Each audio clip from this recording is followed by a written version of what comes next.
BRS के खिलाफ साजिशों का मुंहतोड़ जवाब देने का ऐलान।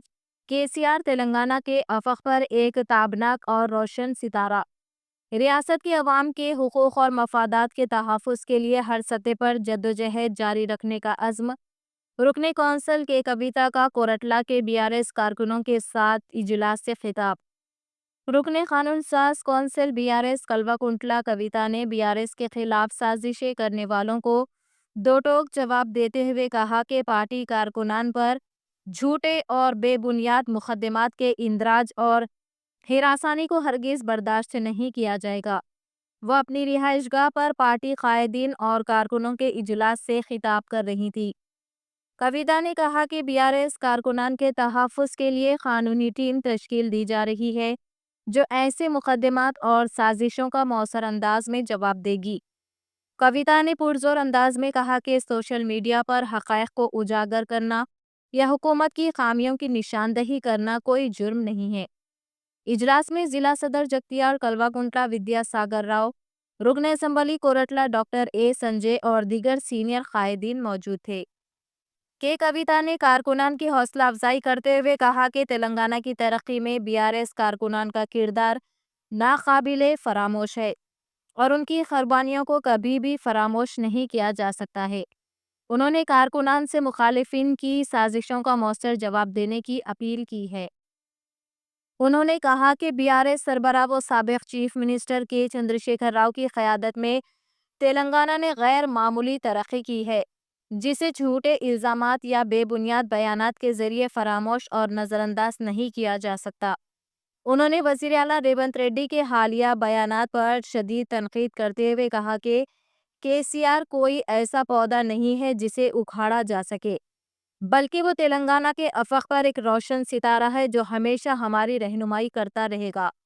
उन्होंने मजीद कहा कि रेवंत रेड्डी के आका खुद तेलंगाना की जद्दोजहद के दौरान बेबस हो चुके थे, जबकि केसीआर ने अपनी क़यादत में रियासत को तरक्की की राह पर गामज़न किया है।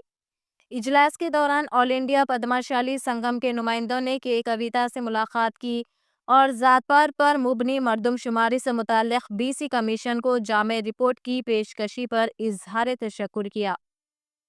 कविता ने इस मौके पर कहा कि बीआरएस हमेशा पसमानदा तबक़ात के हुकूक़ के तहफ़्फ़ुज़ और फलाह व बहबूद के लिए संजीदा रही है और बीआरएस अवामी मफादात के तहफ़्फ़ुज़ के लिए हर मुमकिन इक़दामात रूबे अमल लाती रहेगी।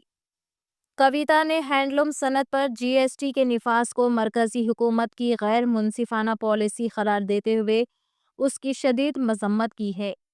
कविता ने इस अमर पर अफसोस ज़ाहिर किया कि कांग्रेस ने इंतखाबात से कबल हैंडलूम सनत पर जीएसटी ख़त्म करने का वादा किया था, लेकिन इक़्तिदार पर फायज होते ही दीगर वादों की तरह इस वादे को भी फरामोश कर दिया। उन्होंने मरकज़ी हुकूमत से हैंडलूम सनत पर आयद करदा जीएसटी फौरी तौर पर ख़त्म करने का मुतालबा करते हुए कहा कि रियासती हुकूमत को भी हैंडलूम वर्कर्स और किसानों के मसाइल की यकसुई के लिए ज़रूरी इक़दामात रूबे अमल लाना चाहिए। कविता ने इस मौके पर इस अज़्म का इयादा किया कि बीआरएस रियासत के अवाम के हुकूक़ और मफादात के तहफ़्फ़ुज़ के लिए हर सतह पर अपनी जद्दोजहद जारी रखेगी। उन्होंने कहा कि कारकुनान पर जोर दिया कि वो पार्टी की तरक्याती पॉलिसियों और अवामी बहबूद के मंसूबों को गांव-गांव और घर-घर तक पहुंचाने में फ़ाल और मौसर किरदार अदा करे। उन्होंने मजीद कहा कि बीआरएस तेलंगाना की तरक्की के साथ साथ अवामी फलाह व बहबूद की अलमबरदार है और हर साजिश का सामना मुंहतोड़ जवाब देगी। इजलास में पार्टी के मुस्तकबिल के अज़ाइम और अवामी मफादात के तहफ़्फ़ुज़ पर मुफस्सिल तबादला ख्याल किया गया। चैनल को लाइक करें, शेयर करें और फॉलो ज़रूर कर लें। భారతదేశంలో ఫస్ట్ టైం నరేంద్ర మోడీ గారు వచ్చిన తర్వాత చేనేత ట్యాక్స్ వేయడం జరిగింది. దాన్ని రిమూవ్ చేయాలని అందరూ దేశవ్యాప్తంగా లొల్లిపెట్టిండ్రు. అయినా కూడా ఎందుకు అది పోతలేదు. అయితే ఇక్కడ రాహుల్ గాంధీ గారు మన రాష్ట్రానికి ప్రచారానికి వచ్చినప్పుడు ఏం చెప్పారంటే, సరే మోడీ గారు వేసిరు 5%, మేము తెలంగాణలో అధికారంలోకి వస్తే ఈ 5% మేము రద్దు చేస్తామని రాహుల్ గాంధీ గారు చర్చలలో సభ జరిగినప్పుడు మన కుల బాంధవులందరినీ కూడా కలిసి వారు చెప్పడం జరిగింది. సో ఆ విషయాన్ని తప్పకుండా కాంగ్రెస్ పార్టీని మేము